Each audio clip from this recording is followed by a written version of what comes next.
people say, just like keep moving forward, like, don't look back, just keep moving forward. And I agree with that to some extent, but I think at the same time, to really appreciate where you are now, you have to know everything that came before you. And so I think when you learn about like your parents' stories or you learn your grandparents' stories, those are your stories too. How do you know where you are unless you know where they've been? Welcome back to the Kurative Podcast. I'm your host, Kevin Sutarji, and my guest today is Kenneth Ronquillo. Kenneth is the founder of the art project, the Lola and Kenneth Collaboration, where his grandmother would start a painting and he would finish it based on her stories and memories.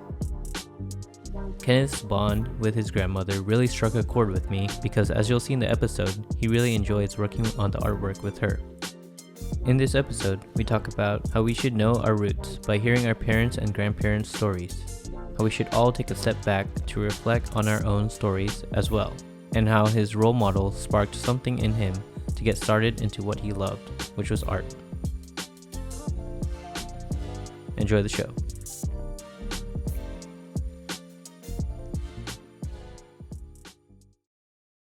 Hello everyone. Before we get to the episode, I just wanted to say thank you for everyone who is watching the podcast on YouTube and listening to the episodes on all the podcast apps. There are many other ways to support the podcast. A few are to rate and write a review on iTunes. If you got value from the episode, you can share it with a friend, and you can email me at hello@kevinsutarji.com and tell me your story about which episode resonated with you.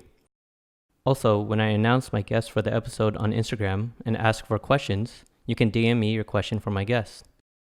Lastly, you can subscribe and be part of the notification squad by opting in on getting notified on YouTube or any podcast app whenever a new episode is released. Thank you and enjoy the show. I don't want you to be like too self-conscious about it. Like, I don't know, just like this is fine. Just natural, right? Yeah. There we go. Yeah, this is I don't know, maybe we should put elbow pads. We should have elbow pads on. Yeah. That's funny. I'll make sure. Like coaster or like those oven mitts. Oh, the oven mitts, yeah. Actually, I have some right now. I should just put it on. Nice. I was just thinking of having like a tablecloth for next time. I just need to buy it. So Yeah. Yeah, I mean, Budget. this place has a lot of echo. Uh-huh. So I Is feel that like no, it's bad. No. The echo is bad because especially if you're talking, if it bounces on the table and then it comes to my mic, it's gonna sound kind of poor. So I see. yeah. So I echo. try to make sure like there's not a lot of surfaces where it echoes. But Okay, that's a good idea. what I like about this place is that I can keep it well lit, and I don't have to worry about. Oh, you're right. Yeah, I don't have to worry about like, oh, it's starting to get dark, or Yeah. if like the sun is coming down. What's my main source of light or anything. So anyway, I didn't think about that. Okay. yeah. Nice. But so welcome to the podcast. Hey, thank you for having me. Yeah, I really like what you do, your artwork with Lola x Kenneth. Yes. Do you call it Lola x Kenneth? Or? I call it the Lola and Kenneth Collaboration. Okay, Lola and Kenneth The X is Collaboration. there because math. I don't know. It's like I've heard it like said different ways. It's like Lola times Kenneth. Lola. I just say Lola and Kenneth. So for the audience that don't know, why don't you talk about what you do and what kind of art you do? Yeah, sure. So hi everybody. My name is Kenneth, and so I make paintings with my grandma. So I have this thing called the Lola and Kenneth Collaboration. Lola means grandma in Tagalog, which is Filipino.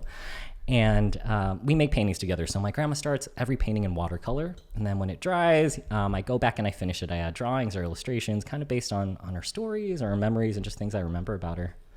Yeah. So when did you guys start doing that? And why? Sure. So we started that about, I think in like 2014, 2015. I moved back home. So I was living in LA for a little bit. And it was the worst because LA. So my job, I left my job because my mom called, and my mom was getting like knee surgery, and she needed help taking care of my grandma. And of course, like, so of course I'm going to move back home. So I did. And we just kind of fell in a routine. We were just watching like Netflix every day, like Lola had her like, her queue set up. It was like Matlock, Murder, She Wrote, Walker, Texas Ranger. Were those shows that you were interested in? Sure. I mean, now, like, now I can like quote Murder, She Wrote. I'm like, yeah, Sure. oh no. Angela Lansbury. But so we were just like watching that every day. And yeah, it was just kind of sad. I don't know. So we were sitting at the kitchen table one day, and I asked my grandma, like, okay, hey, what do you want to do today, Lola? And she said, something for a purpose. And I thought, like, okay, yeah, I can get with that. That's cool. Me too. That's cool. And I just tried to think of things that we could be doing together. I knew I wanted to like preserve everything, what I know about her, things I was learning. And I'd heard, people paint together. I'd heard like, painting was used as therapy. It was an activity. So I thought we'd give it a shot. We just started making pieces together. And it just kind of grew from there. Do you remember what the first painting that you guys had? Yeah, our very, very first painting, it's a bug family. So it's like a yellow, like Lola painted watercolor, yellow. And she said it was a family. She said it was people who know each other. They haven't seen each other for a long time, but they know each other because they're family. And I thought, okay, that's pretty cool. I looked at it and kind of the shape of her strokes, it kind of looked like a tree branch. So I drew on a tree branch. I was like, cool, that's like a family tree. And what goes on a tree? Bugs, sure. So I drew like a little family of bugs, and that was our first one. I remember actually, like our first painting, it was really, like now there's like technology and tools, and like I can draw like on an iPad, but like for that first one, I didn't have any. I had a pen, and I had her painting, and like, I guess there's these things called like light boxes. Okay. Where you can, so I had these I would sketch out the bugs on paper first, and then I had to like tape it on the window, like during the day. So I had like 9 to 5. Oh, right. So you can see it. Yeah, I had from sun up to sundown to see like, where my sketch was, to like transfer it on the paper. And I think I did a pretty good job explaining that for the people listening on podcast. Yeah. I'm sure they can picture it in their head. I think you can picture it. By the way, I look like Ryan Gosling. Oh, sure. Yeah. Filipino version less of Ryan attractive brother. For all you listeners, let's just paint that picture. And we're not wearing shoes. Yeah, we're not. It's an Asian house. This is an Asian house. Yeah.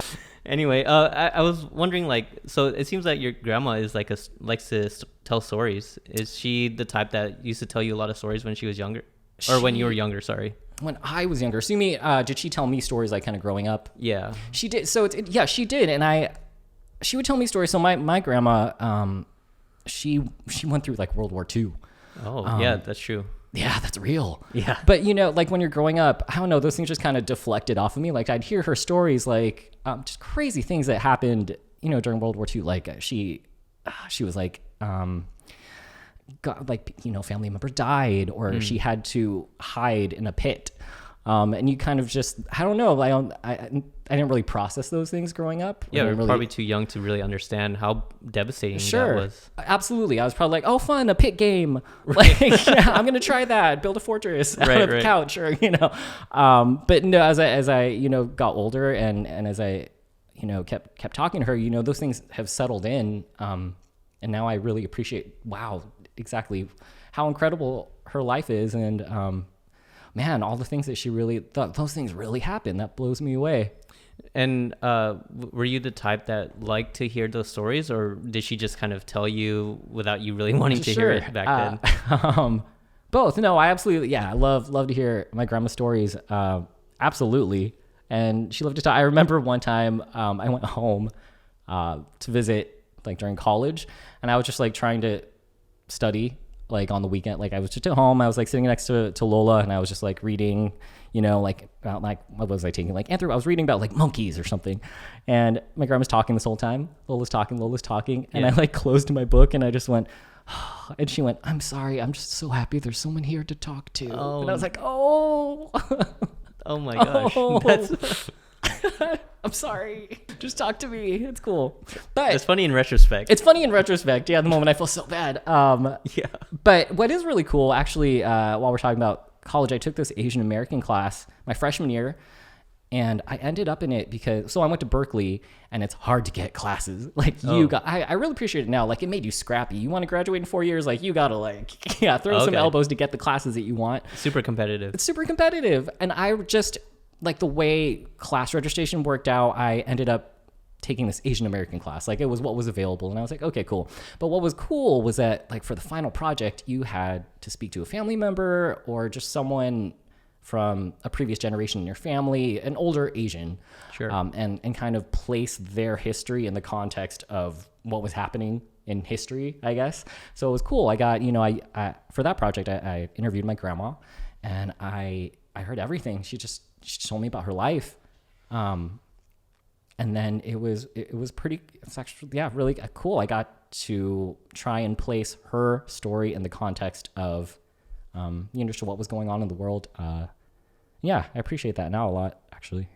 Would you say that like that event was kind of something that really changed your perspective on your grandma's stories and kind of realized that, wow, this is history that, we probably haven't really appreciated back then until Sure. you started doing this project? Absolutely. Yeah.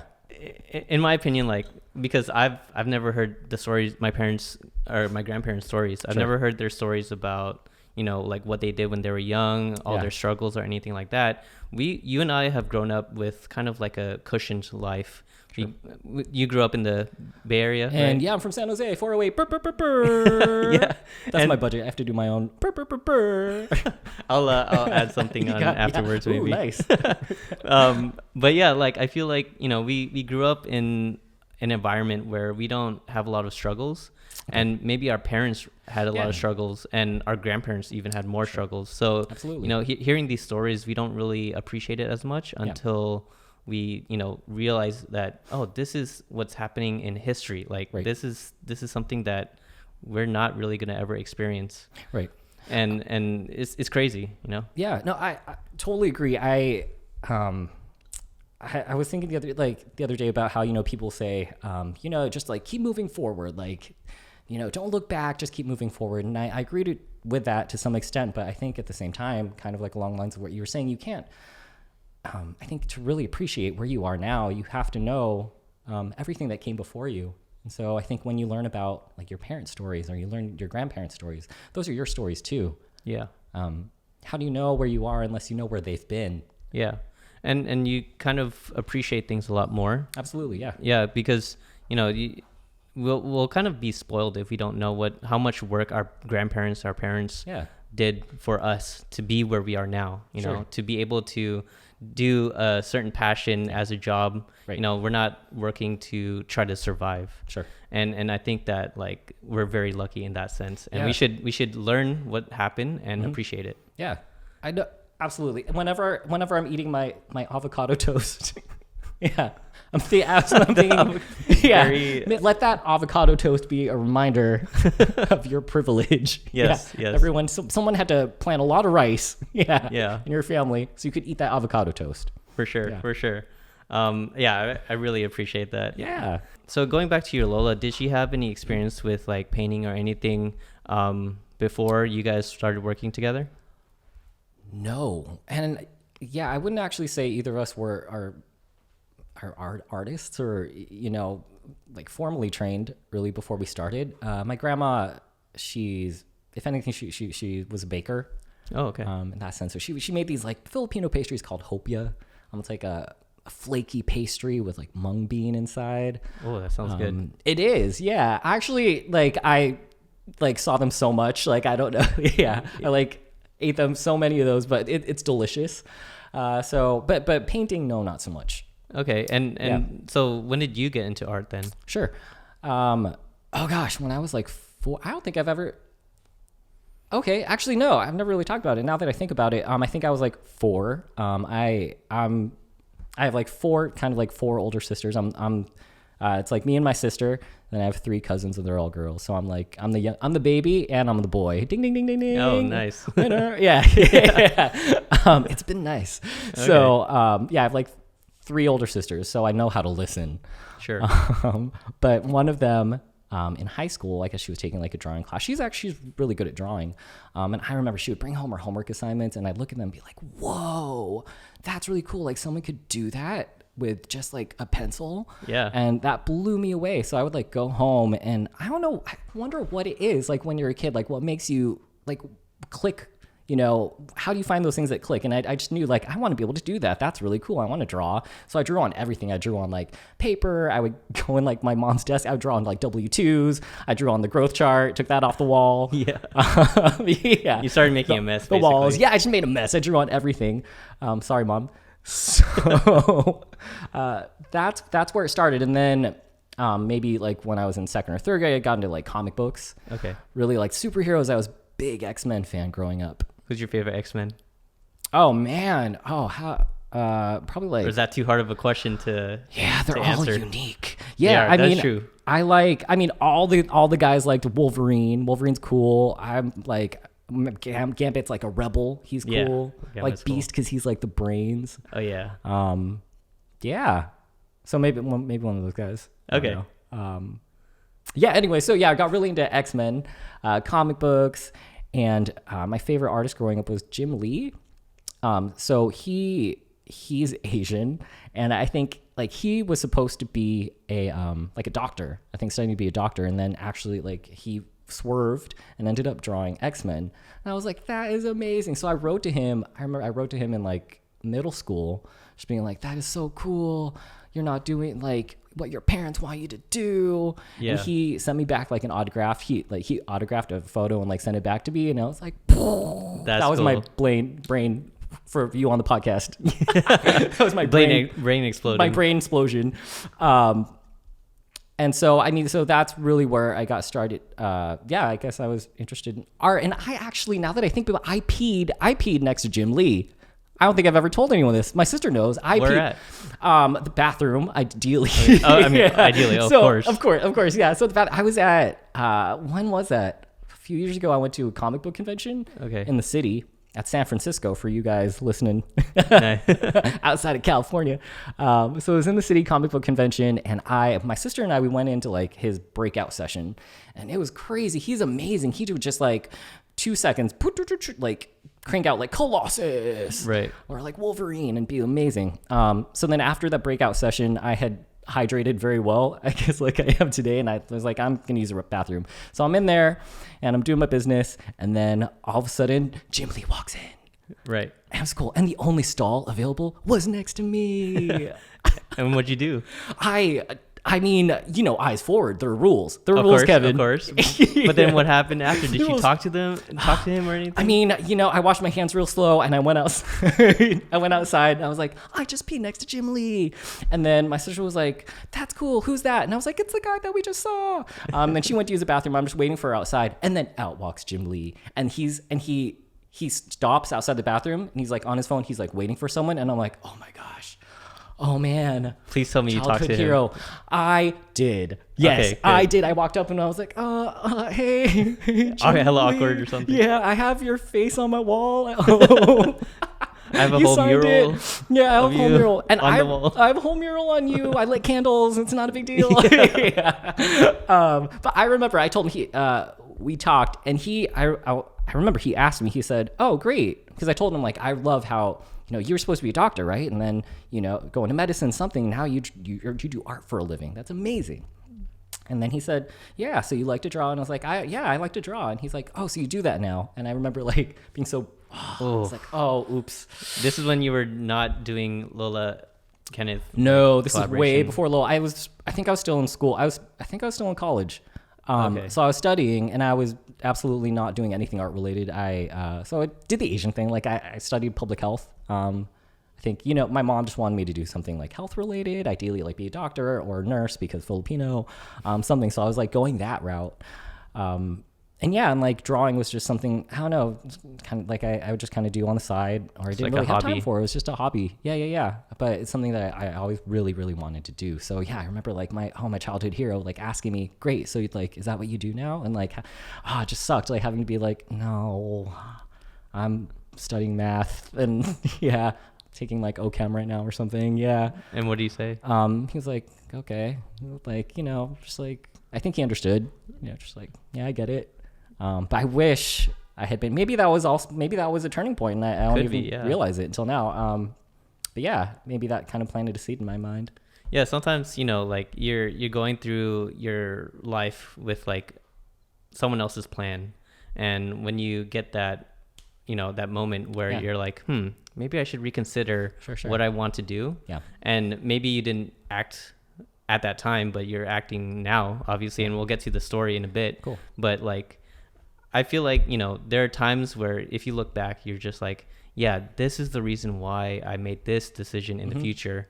and Sure. you know, like you can kind of trace back to what's going on. Yeah, I Yeah. love that. This is great. I thought I was just gonna come in here and like drink some water, and I didn't know I was getting like free therapy. This is No, I'm trying not to This be is a good. therapist. No, I'm just this is saying, good. like, this is like I need to book more of these podcast things. This is good. There's no copay. no, there's no copay. This is free. This is great. I'm gonna do one of these tomorrow. Yeah. I mean, what I'm just more trying to understand, like, you know, how you got to where you are now. Me too, Kevin. Yeah, because I mean, it's really cool that you're basically doing this full time now, right? Yeah, I am. Yeah, now as of like this month, July. That's cool. So what got you into doing it full time? Like, how did you finally come up with the courage to say, yes, I'm going to do this full time? Yeah, And what were you doing before? sure. So before, let's see in the timeline. So before I moved back home, I was. It was kind of cool actually. I was doing like graphic design for anti-tobacco campaigns in California. This was in LA. This was in LA. Okay. So I was doing like public health, graphic design kind of stuff, and that was cool. Then I moved back home, and I just needed to find I did a few different hustles. Like, so I needed something where I could be at home, you know, Sure. for the most of my time, watch my Lola. So I was just like a stock boy at a store in the mall, just like opening boxes, shipping things out every day. That's rough. Yeah. That was rough. So I did that for a little bit. I think eventually I ended up at a popular technology store. Okay. Yeah. Can I say that? I don't know what I can yeah, say. you can. Yeah. And that Are was, you're just trying not to say the name? yeah, of the store. right. Oh, I yeah. don't know. I don't know. I don't know. You can say it now, and then I'll cut it out. And then cut it out. Yeah. if I don't. Fruit technology. Okay. Yeah, that's good enough. I think most people, if not everybody, will know what that Sure. means. I worked at a fruit technology place. Yeah. People are like, what is that? Yeah. I don't know. And then, so I did that for, I think the rest of, pretty much that's where I landed. Okay. From there, most recently I was doing I went back to public health. And I guess what made me want to just take the leap, I guess, right? Man. So, okay, I'll talk about it. Sure. I guess, okay, so I was participating in a funeral, and I was one of the pallbearers. The pallbearers. Okay, Yeah. so I'm in the back. So I'm in the back. I can't really see where we're walking. We're walking, slow procession, and then all of a sudden it stops, but I keep walking, and I fell in. Into the I coffin? fell into the pit. Oh, the pit? The pit. I fell in, literally one leg. I had one leg in the grave. Oh, shit. I fell so I fell down, I had one leg in, I stood up, and I was just like, I shook it off, and the guy next to me was like, "Are you okay?" And I was like, "I'm quitting my job." Wow. Yeah, I remember just standing up and being like, "Yeah, okay, it's time." What, looking back into, that event, what was that feeling that you felt like, besides the fact that it was a revelation? Yeah. So, I mean, I had it before, so my Lola passed in 2016. Sorry to hear that. Oh, yeah, thank you. And that was a wake up call as well. Just to be, gosh, I learned, there's a lot. So, well, first of all, I learned, you have to do what makes you happy. That's all there's time for. You have to.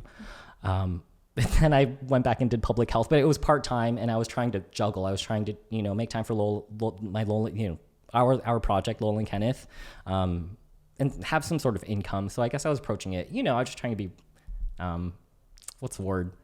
Rational about it, approach it in a safe way, I guess, have some sort of income. Yeah. Have at least a fallback. Yeah, a balance of some sort. Yeah. But what I was finding with my part-time job was just that it took over.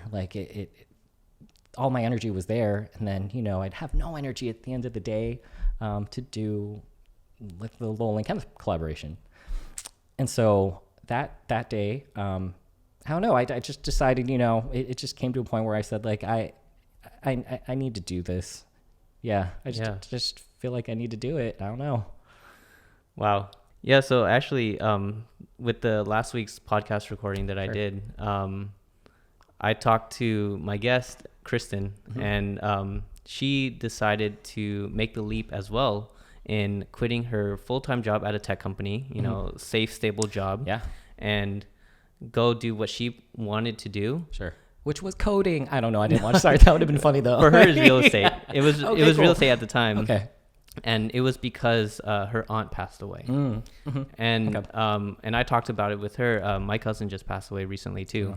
And it's really hard because like this, you know, this life event for us, like it was so traumatic, and we're trying to reflect on like what we want to do with our lives. Sure. We're kind of just trying to figure out like, okay, you know, at least for my cousin, she passed away pretty early on in her life. And so for me, I'm trying to think like, oh, I want to kind of think about what will make me happy, what's going to make me say, okay, if I'm going to die tomorrow, am I going to be happy with the life that I have, that I basically had? And, you know, something like that is like what you, me, and Kristen, my other guests, have pretty much in common. I'm trying to do more video stuff because I want to really enjoy what I'm doing here. And I'm not going to do something that I don't really enjoy. Absolutely. So I totally get that. I really, you know, give you props for doing something that like is maybe out of your comfort zone, and, you know, you're going full force in it and everything like that. Thank so you. It's cool. No, I appreciate that. And I'm really sorry to hear about that. But I absolutely, I know what you're feeling. Yeah. And what you're saying, just the perspective now that I think about it, you know, I guess kind of similarly, like there are things I've always wanted to do things I've always wanted to try, things that I enjoy doing. And I think the thought of, you know, years from now down the road, looking back and realizing that I never tried, I think that scares me more than failure. So that's very powerful. No, I understand. It's very powerful. And hopefully that kind of keeps you motivated to continue on. Yeah. So kind of going to like your actual artwork now, it seems that you have you have a sort of brand now, with the artwork. Ooh. Like the ube and all of that. Like, how did you come up with those kind of artwork? You mean so like all our like little characters and things? Yeah, the little characters. Sure. So yeah, we have a bunch. We have like a hedgehog and a balloon. We have like a cactus and a balloon. We have the bug family going on. Then we have these like veggies. Yeah. So a lot of them, I mean, come from just conversations with Lola and her stories, and me thinking about like how I can bring those to life or what that would look like. So for like, we have a hedgehog and a balloon.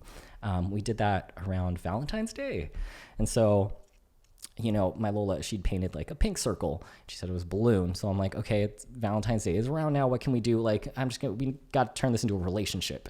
So I ended up drawing like a balloon running away. It's like, it's running for its life away from a hedgehog who's in love. Right. There's like hearts. Yeah. Yeah. It's called like Hard to Get. Okay. And so that's like based off of dating advice that my grandma, you know, gives me. Just like, you know, don't give away the farm. Like, just give them enough. Like, you always want to keep her interested. Yeah. You know? Yeah. So that's where that comes. Another, just random dating advice from Lola. If you're interested in a girl, check her hands.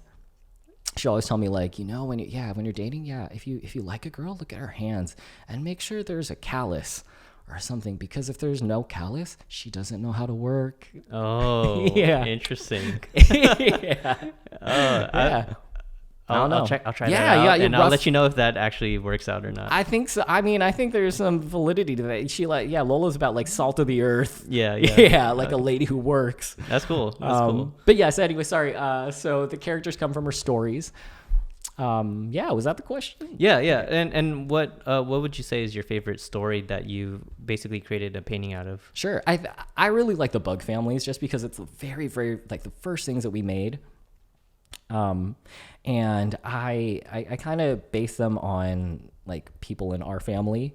So like everyone's a character, and then it's turned in this, like, it's a series. So there's like, you can like, I draw the bugs at different ages and like different, you know, groups of them. So I really like that one just because it's the very first thing that we did. Yeah. And how often did you guys create new paintings, create new designs with new stories? Yeah. It was kind of slow. I mean, when we really first started, here and there, well, my end of things, like Lola's boom, she's a machine. I have so many paintings. And I think she probably looked at me and was like, come on, hurry up. I'm taking you so long. Right. It's just draw that line. I don't know. So I don't know, pretty slowly now it's faster. I don't know. Would you say that learning these stories and then doing the artwork with your grandma, did you learn a lot from her? Did you learn a lot of life lessons? That was the dating one that you were talking about. Yeah. Or a lot of other life lessons that she wanted to kind of bring onto you? Yeah. Well, mostly about her life. And then from there, there's a lesson, I think. Think about that. That's interesting. Well, one of the more recent pieces that we made, it's called The Red Shoes. And so it's about Lola. This is maybe right after World War II Japanese. My history's bad. But I know there was the Japanese occupation in the Philippines. Okay. And so my grandma, she went to a neighboring village for a dance. They would have secret dances. And so she went and she got there, and I guess they're dancing. They're doing the jitterbug. That was her favorite dance. And then all of a sudden someone comes in and they're like, hey, you guys, soldiers are coming. They're coming. Scram. Everyone's got to go. And so, everyone just scrambled. Everyone's running.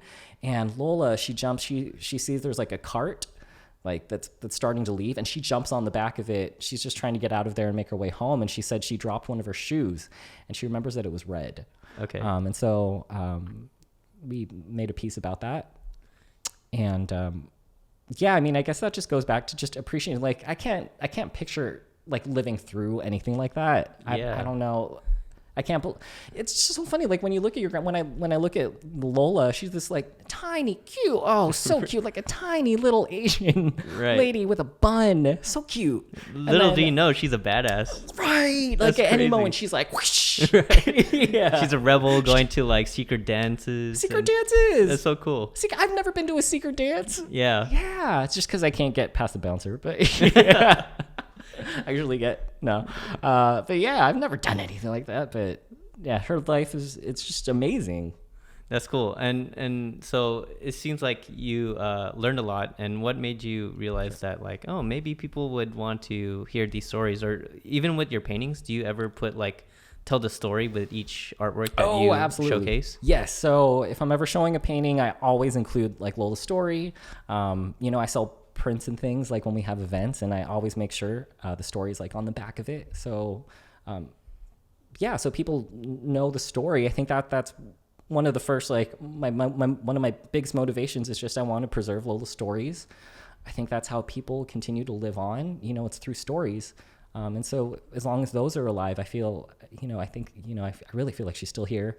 And I'm just doing what I can to keep her alive. So I always make sure I share the story. And I think you're trying to create a book.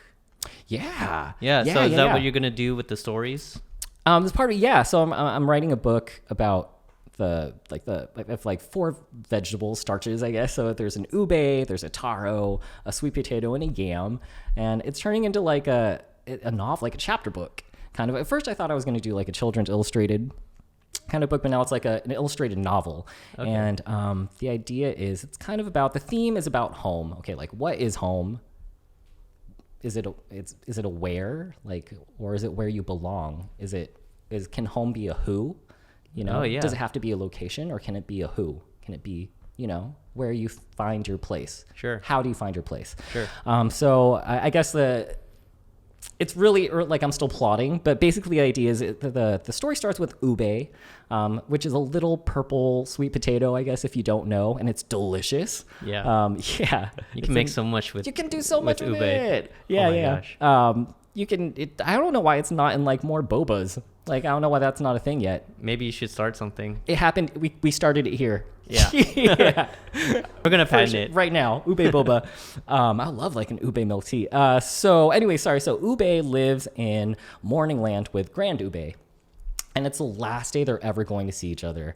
Grand Ube knows that night, when the moon rises, it's going to return to the earth. And so it's trying to do everything it can do to get Ube ready. And Ube doesn't know that's going to happen.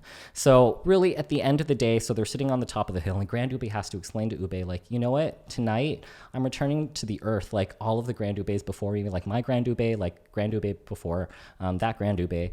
And so you need to know you have to leave tomorrow. Otherwise, you're going to start to wither. You're going to start to crumble and deteriorate. Because what's funny about ubes, Grand Ube is telling to the little ube, Sure. is wherever you go, like what's special about us is we're root vegetables. So wherever you go, wherever you can find soil, you can do it. You can plant yourself and you can grow. You can do it. But we're root vegetables, so we know where we came from. But the thing is, yeah. This is cool. This is cool. I really like the story so far. Awesome. Sweet. Okay. Yeah. I'm so glad. Okay. You're just seeing my reaction. Yeah. while you're telling the story. Yes. I like Yeah. it. For those of you listening. Yeah. So Grand Ube says, but you have to leave, because the funny thing about ubes is if we need new soil, ubes need new soil. It can be near or far from where you sprout, but you need new soil to grow. So if you stay here, you're going to start to fall apart and return to the earth. So the only way to grow is to leave and start and find where home is. Go out there and plant yourself in new soil. But you will never forget where you came from. And so that's the start of the story. And then Ube meets the other roots, and they're all just trying to find a place to be. Oh, that's really cool. Yeah. When did you come up with this story? I don't know how that. Oh, that's interesting. I never really thought about that, because it all happened really this month. Oh, okay. It's fairly recent. I'm really digging the story. Yeah, cool. Yeah. Oh, I'm so glad. I'm excited for it. Nice. And nice. and the artwork's already really cute. Like, Hey, so thanks. if for all of you that haven't seen his Instagram, like go to his Instagram, just At check out. Lola X Kenneth. Yeah. Go to the Instagram, check out the artwork. It's really cute. Sweet. There's gonna be a bomb ass story coming from it. That's I so appreciate cool. that. Nice. Yeah, I feel like that kind of story is gonna resonate with a lot of people, because a lot of people are very they don't want to get rid of their traditions, get rid of their culture, but being able to move on, going to the next, finding their real home, or going to the next step. That's something that we can learn from, but Cool. Staying rooted is like Staying rooted. I mean, Absolutely. I know I got that from you. Yeah. So staying rooted is something that like will keep you with your traditions, with your culture, with your memories and family and everything. So Absolutely. that's cool. Hey, that's cool. That's actually that's one of the lines I wrote. Grand Ube says to Ube, if you ever need me, I'm only as far as a memory. Mm-hmm. So that's kind of in there too. Yeah, That's cool. I'm really excited for Awesome. that. Oh, I'm so glad. Hey, cool. God, this is like the first feedback I've got. The first time I talked it through. So that's really cool to hear. Cool. I mean, I hope you're fine with sharing it. Absolutely. Like, at this early stages. Sure. Yeah, absolutely. And so do you have a Kickstarter, or are you going to do something with it? Thank you, Kevin. That's actually good. So I'm I'm plotting out the book, and I'm going to get chapter 1 done so I can do a Kickstarter, because I'm going to self-publish it basically. So I need your help, and I need your help. And I need your help. Yeah. So I'm going to do a Kickstarter once I have chapter 1 finished, so people can check it out. And hopefully, and help me make this book. Yeah. So are you going to work on that full time, or are you going to work on multiple things at once? Yeah. Because now that you're doing it full time, I'm assuming you have a lot of plans to do what you want to do. Yeah, so a lot of my energy is focused on that right now. I like that it incorporates a lot of the things I like to do.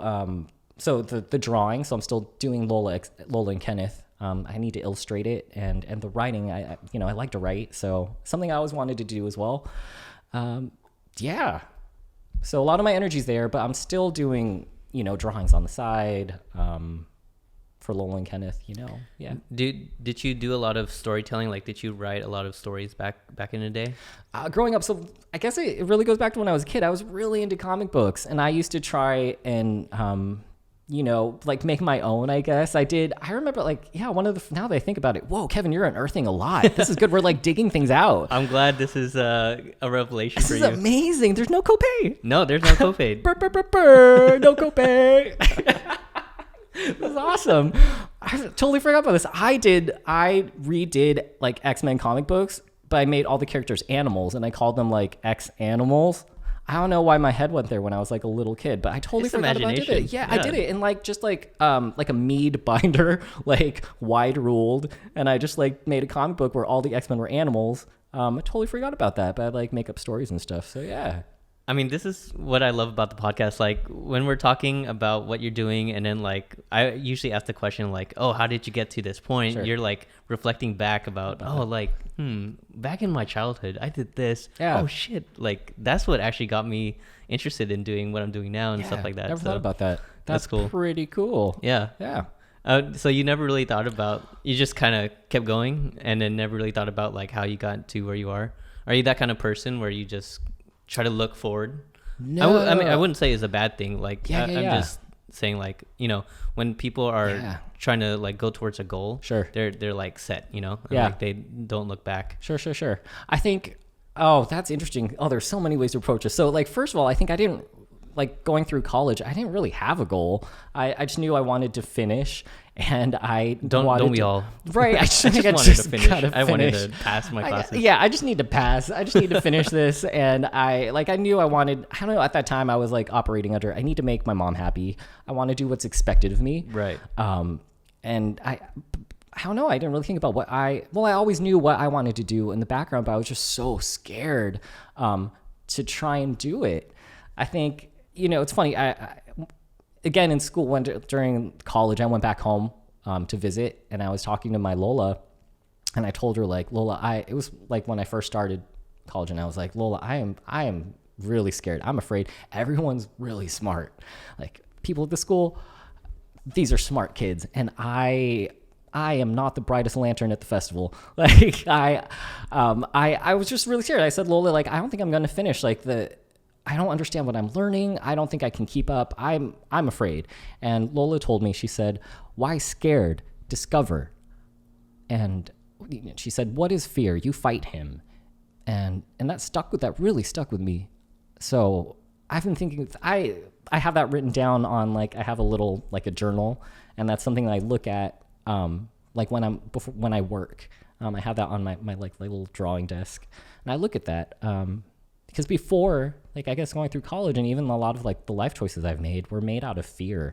You know, right. If I think about it, it's like, okay, what should I be doing? What is everyone else my age doing? Mm-hmm. What do I is see on expected Facebook? from your age, you know? Absolutely. Yeah. What's expected? What is everyone posting on Facebook and Instagram?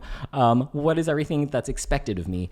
And now I think about things differently. I make choices. I don't make choices out of fear because I'm afraid. I make choices because I want to discover. So why don't you kind of elaborate more on the discover? Because when your grandma told you about, like, why don't you just discover? Sure. How did that open the door for you? Yeah, I think the way I interpreted it is like, learn about yourself. What are you capable of? Don't let fear be such an obstacle. You know, you fight him. Let yourself be who you are. How do you know what you are unless you give yourself a chance? Discover, try new things. That's so I don't know. I carry that with me. Well, when you were trying to go to that discovery phase, did you do something that you're not doing now? Did you do something where you were like, actually, I tried this, but this wasn't my thing? No, I went back and I. You went straight I mean, at to the time art? I went back. No. I just kept doing like health, so I just went back into studying, and I finished. Just finished school, and then I did what was expected of me. I got, like, my health related job, But I always remember what she said, and it's funny. I feel like I didn't really become who I am, until I had to move back home. It's funny, my Lola would always say, like when I was a kid, she said, this country's funny. Like, here, kids, they move away as far as they can away from their families, and they start their lives. Mm-hmm. I think, back in the Philippines, or maybe like more, Asian cultures, we're about the family, right? It's the clan, right? We take care of each other. It's crazy, to think like someone would, why are you moving so far away? Right. It's even expected for the Chinese family, like the eldest son would house their parents in their same home that they own. Oh. So that's like expected back in the day. I need to have a Chinese son. That's a good idea. That's a long. Yeah. It's about the long game. Yeah, yeah. it's investment Thank right you. there. I got to invest in one of those. Yeah. Okay. Yeah. So like going back to like you know, you're expected to kind of stay with your family. Like, you know, what happened there? Sure. Sorry, I totally lost train of thought. What were we talking about? So I was talking. Why did I say that? You're talking about like you know, it's expected that families kind of stay together, like part of a clan and everything like that. Yes. Okay. So sorry. Whoa, that was really loud. Yeah. So Lola told me, you know, how funny it is, you know, here in America, kids move far away from home and they feel like they have to start their lives far away from their families. And then that's when their lives start. And so for me, like I tried to do that. I finished school. I moved to LA, far, quote unquote. Yeah. And not in the same city. So it's not the same city, same different zip code. So yeah, it's far. And I was just so sad down there. I had to come home. I really needed to be home. I needed to be with Lola, with my grandma, to figure out, to realize my dreams. I really literally wouldn't be doing this if I hadn't moved back home. If she hadn't brought this out from me. Right. Yeah. I literally need my Lola to try and even make my dreams come true, or, you know, start working towards my dreams and my goals. I absolutely need her. It's Lola and Kenneth, right? The collaboration. I can't do this without her. Yeah. Yeah. I feel like, you know, you have that strong connection with a family member that, you know, not a lot of people have. And it's a good thing, because, you know, some people do end up leaving their family and, like, you know, moving away, and they don't exactly, you know, come back, and they don't have that connection that it's like a life-changing connection, at least for you. Yeah. So, you know, it was, you know, if anything, if I have any regrets, I wish I moved home earlier. Yeah. I wish I spent all my time with her, if anything. So yeah. I mean, what you're doing now, I think you're doing the best you can in her memory. So, cool, and I really, you know, enjoy hearing what you're doing. I really like to see what you're trying to make out of this. So cool. Thank you. Appreciate that. Yeah. So in terms of like, when you work full time on this, like, how does your day look in terms of, you know, mornings, afternoons, maybe during the week, there are different things going on? Yeah. It's different every day, which I love. I think that was a big thing. Like, the office is just not a place for me. Yeah. I don't really thrive in that kind of environment. I'm realizing I love that every day is different. So I'm spinning plates every day. It's like, okay, am I trying to design like a new character, or like, am I trying to, you know, work with a printer so that we can have, you know, prints at our next event? Am I trying to book a new event? And then within all of that, I have like time that I need to sit down and actually draw. Right. So I think actually posted, like, I made a little story, or I'm going to post like a story about like what my day might look like, you know. So I wake up. If it's a gym day, I hit the gym early. I'm there at like 6. So I go to the gym. So I do all my exercise in the morning. So I do I like the physical exercise in the morning. Then after that, I come home and I do my drawing exercises. And then I'm trying to learn to play like guitar. So then I do like those exercises. And then by that time it's like 11 or 12 o'clock. So, you know, I eat a little bit of something, and then I work for the rest of the day. Take a break for dinner, and then I keep working.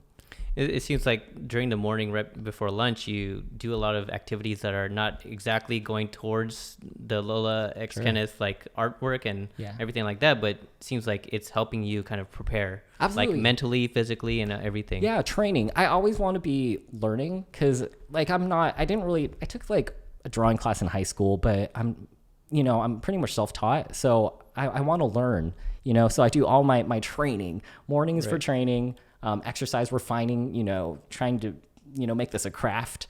So it's all prep. That's cool. And what do you think is keeping you on track to, like, are you that type of person that likes to stay with the schedule and say like, oh, okay, I'm pretty determined to do this and accomplish this for the day? I like to think I wish I were, in theory. I mean, so I'd have that kind of routine for the day, but what's really kept me on track and helped me just keep myself accountable is I have this like little journal. At the end of the day, I just write down what I did that day. And so like in different areas, like, so art, what did I do? Like, so I practiced drawing. I got through lesson 1 of like big drawing for beginners. Or I sketched a new piece, so I just write it down. And then business, like I looked for new events that I could go table at, and I go through like songwriting. I practiced learning guitar. I knew to learn a new chord on the guitar, so I just do that. So at the end of the day, because I think it's so easy to get to the end of the day and be like, what did I do? Yeah. Did I do anything? And I think at the start, before I started like journaling this way, I just felt like, oh man, I'm so unproductive. Like I would just feel like because I didn't touch everything, every like dimension of this, I would feel like I was a failure. Like, oh man, like sure, I got prints made and I ordered like pins, but I didn't even like draw today. Like, so was that a failure? But like, it helps to see everything written out in front of you. So you can be like, okay, you know what? No, I worked today. Yeah. These are the, like, there are concrete things that I achieved today. How did you learn to start journaling? Like, did you hear that advice from someone, or talk to your baristas, you guys? They're all doing cool things. Yeah, I was just sitting drinking coffee, and then one of the baristas came over, and we started chatting, and she was like, "Oh, yeah, I've heard that this journaling kind of idea, you should give it a shot. Yeah, it's really cool. So tip your baristas." Yeah, it seems that like because they are tipping you. Yeah, okay, that's true. Yeah, I guess that's true. That's true. Yeah, free advice. So then, in that case, like I feel like talking to other creatives, talking to other entrepreneurs, or anything like that, you're swapping ideas, swapping advice, and stuff like that, and it's really cool that you get to do that. Yes, absolutely. If anything, like I realize now that I'm doing this like full time, I have like so much more time to do events. That was a big problem when I had like my part-time gig. Like I couldn't go out. I was like doing an event a year. I did like the San Jose, the Sub-Zero Festival. That was like our big one. That was it. And now like August is crazy. We're doing an event every weekend in August, and it's cool. Like I'm actually meeting people. It's crazy. When you go to things, you meet people. Yeah. Yeah. That's something that people don't really understand how powerful it is. Yeah, just meeting people, just networking, like real actual FaceTime. Yeah, like IRL FaceTime. Right. Yeah, those connections are actually probably the best ones. Right? Absolutely. Like, oh man, I've met so many cool people. Just people love to talk about their grandparents. Like whenever I'm tabling or vendoring or anything, it's amazing to see. I think that maybe that's what people really connect with, just having a connection with a family member and learning about other people's stories has been so amazing. Yeah. When people find that connection with you and your artwork and they're sharing their stories, that it must be, like you might, I don't know about you, but I would feel that I'm making an impact. Just like I hope so, yeah. Letting people just reflect on their relationships with their family and kind of looking back and that's a good feeling. Yeah, it's a lot of feel goods. Just it gives me like a little bit of hope in the world. Like I do this thing where sometimes I'll put out a canvas and it just has a prompt on it. It says like, "Dear Grandma or Grandpa," "Dear Grandma, Grandpa," and then I put out Sharpies and I just let people go, and it just gives me a little bit of hope in the world. I think I saw that in your Instagram story. Yeah, that's cool. Yeah, people write just really fun things like, "Sorry, hey Grandma, sorry about my tattoo." Like, I'm trying to remember some other ones. Yeah, just amazing. Or like, "I'm on my way home." Just really like beautiful stuff. Yeah. So, yeah. Do you do anything with those? With that? I mean, I have it. I bring it out with me to events. Okay. Yeah, I don't know. So if you have any ideas, I don't know. I'll let you know. Otherwise, yeah. But I bring it with me, just so people can see. Yeah, it's cool. I don't know. Yeah, so I'm really excited about what you have in store. Cool, thank you. I really am looking forward to your story. Nice. So, I appreciate that. If people want to connect with you on social media or anything, what username, what handle would they follow? Oh, well, they would follow Lola X Kenneth. Okay. Yeah. Do you have a website or anything? We do. www.lolaxkenneth.com. We're also on Facebook. Search the Lola X Kenneth Collaboration, or I think you can do Facebook. No, just search the Lola X Kenneth Collaboration. Yeah. Cool. And what are the events that are coming up, especially in August? You said every weekend is going to be busy. Every weekend is something. So if you actually, the best way to find our events is on our Facebook page, because there's an events tab. So that lists everything that's coming up in August. Or if you look through our Instagram feed, I posted our August event schedule. What's coming up? I think by the time this airs, we'll be at the Pistahan Festival in San Francisco. That's huge. It's a 2-day event, Saturday, Sunday. Filipino culture in your face. Like there's gonna be a Filipino jeepney coming down the street, I think downtown. It's at Yerba Buena Garden, so yeah, come through. We got a table, we got a booth. That's so cool. We're gonna have shade. Yeah. We're not gonna get dark. I went to that event last year and it was amazing. It's huge. Oh, you did? It's actually gonna be my first time. Oh, I'm excited then. It's huge. It is huge. Oh, you're gonna have man. fun. Okay, awesome. I'm excited then. Cool. Yeah. And then what about the other events? There's one called Growth. Yeah, by Empire in the Air. Oh, yes, by Empire in the Air, and that's on the August 25th. Yes. I know I was feeding you that question, but just wanted to give a shout out to Empire in the Air. Their event's gonna be sick. It's gonna be sick. It's free to the public. Bring your family, bring your kids. Hide your kids, hide your wife at the event. But buy stuff from you. Buy stuff. Oh, please do. Yeah. Anything else that you wanted to kind of plug or anything like that? Plug. I should probably charge my phone. Plug. Yeah. Like, when are you gonna have your Kickstarter coming out and stuff like that? Any plans for that? Yeah, stay tuned. So please follow. Because I'm getting really close. I'm finishing the plot, and then I write chapter 1, and then I'm gonna post about launching the Kickstarter. I think ideally before Christmas time, because I think this would be maybe kind of a nice gift, Yeah. For like family and friends. So that's gonna be soon, hopefully October-ish. But yeah, please follow, and then I'll keep you posted. Looking forward to that, and I'll definitely share the news when you have that Kickstarter out. Awesome, thank you, Kevin. Yeah, I appreciate that. Yeah, so I appreciate you coming. Thanks. I really hope that you really enjoying what you're doing, and looking forward to everything. Thank you. Yeah. Thank you. Cool. Cool. All right. Thanks for coming. Thank you. Thanks for having me. Thanks for the water. Thanks for the therapy. Yeah. No go Therapy. That was super fun. Cool.